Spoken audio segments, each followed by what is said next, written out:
দেখো বন্ধুরা, আজকে আমি কি বানিয়েছি। আমি বানিয়েছি আজকে আমদুধের শরবত।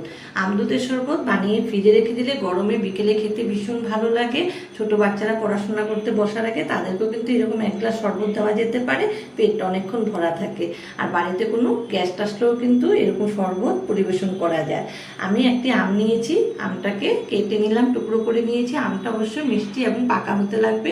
তার মধ্যে ফ্রিজে জাল দিয়ে রাখা এক গ্লাস দুধ নিয়ে সে মিক্সির জারে দুধও দিয়ে দিয়েছি। এরপরে দিয়েছি সামান্য একটু বিট নুন দিয়ে মিক্সির জারে ওটাকে ভালোভাবে শরবতটাকে বানিয়ে নিলাম। সাইডে রেখেছি একটি প্লেটে 1 চামচ চিনি, তার মধ্যে দিয়েছি কয়েক ফোঁটা লেবুর রস, শুধুমাত্র গ্লাসটাকে সাজানোর জন্য।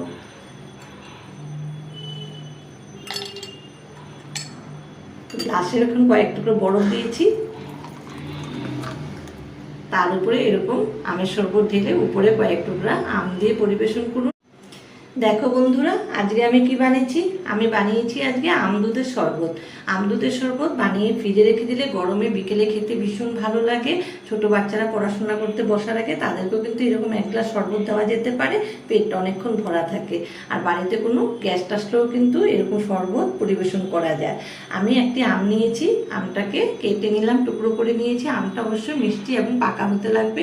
তার মধ্যে ফ্রিজে জাল দিয়ে রাখা 1 গ্লাস দুধ নিয়ে সে মিক্সির জারে দুধও দিয়ে দিয়েছি। এরপরে দিয়েছি সামান্য একটু বিট নুন দিয়ে মিক্সির জারে ওটাকে ভালোভাবে শরবতটাকে বানিয়ে নিলাম। সাইডে রেখেছি একটি প্লেটে 1 চামচ চিনি, তার মধ্যে দিয়েছি কয়েক ফোঁটা লেবুর রস, শুধুমাত্র গ্লাসটাকে সাজানোর জন্য।